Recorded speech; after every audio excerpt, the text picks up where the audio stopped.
Good morning. Full house, I love it. I love seeing you. CTL is one of my favorite events, and I'm very grateful to work with all of you. My name is Cindy Martinez, and I am representing the Beck for Congress campaign. Joel Beck, as you can see behind me, a veteran for Congress, is running for Congressional District 2.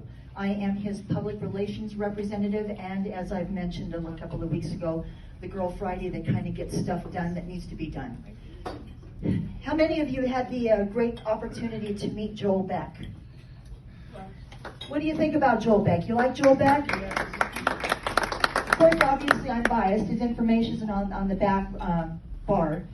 He's a constitutional conservative, a war veteran, retired United States Air Force, a constitutional conservative, pro-life, and a believer in the foundational principles of this country.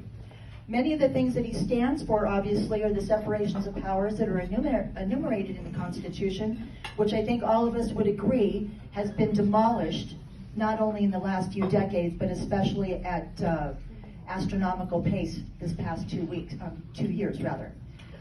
Many of the things that we've been following, are many of you probably are, you're aware of the 20 enumerated powers that are delegated to the legislative branch of government. There's only 20 powers enumerated to the Congress. Let me tell you about some of the bills that the incumbent has passed, with which Joel vehemently disagrees. Mark Amadei co-sponsored H.R. 1440, which is a bill that grants special rights to transgender and sexual identity. So what that does is that folds that into the civil rights legislation.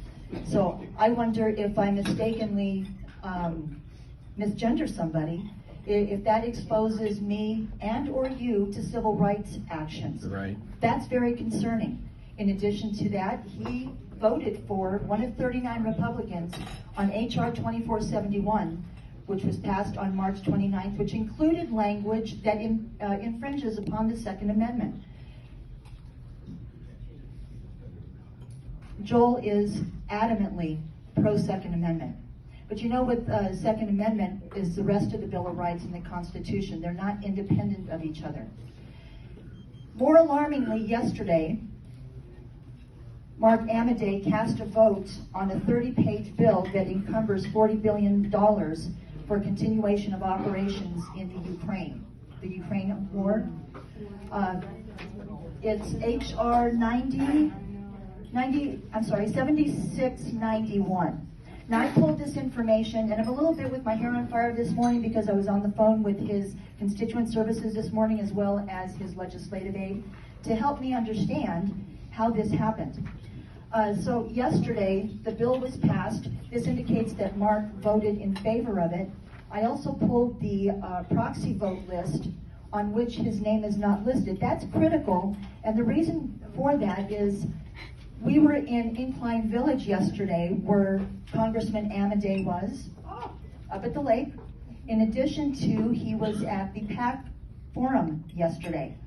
So the COVID-19 emergency that Congress is observing through H.R. 8, which grants proxy votes granted 2 years ago, apparently the COVID-19 emergency is so dire in Washington, D.C., that Congressman Amadei could not be in Washington, but he could be in Incline Village and at the Atlantis last night. Now, my purpose is not to specifically bash Congressman Amadei. He has served honorably. He is a veteran. But he does not represent the conservative values of Nevadans, of Congressional District 2. Joel Beck is the only person who has war veteran experience. He's an aeronautical engineer by training and education, a graduate of Embry-Riddle University, which he will not tell you because of his own humility about his qualifications. So it falls to me to tell you that he's the man that's best qualified to represent you in Congressional District 2. We thank Mark Amadei for his service, and we respectfully request that he recognize that it's time for him to retire. In addition to that, there are 3 other people who are running against him for CD2, none of which are qualified for CD2. 2 of them are carpetbaggers, both from Las Vegas. They do not know you in Northern Nevada. Joel Beck has been a candidate, has been a resident of State Line, Nevada for 20 years. He chose to live up here. He embraces the Nevadan lifestyle. He believes in constitutional governance. He is worried for the future of our country, and he wants to represent you because he wants to live in freedom, much like you do. Thank you. His website is beckforcongress.us. I brought a sign-up sheet if you'd like to be on his email blast. He's getting ready to send out some very good information. I have signs, we have literature, and we're going to be on the road. We'll be at RWR tomorrow. We're going to be in Story on Saturday, and we're going to be at the Reclaim Nevada Festival on Sunday. We look forward to seeing you. Thank you.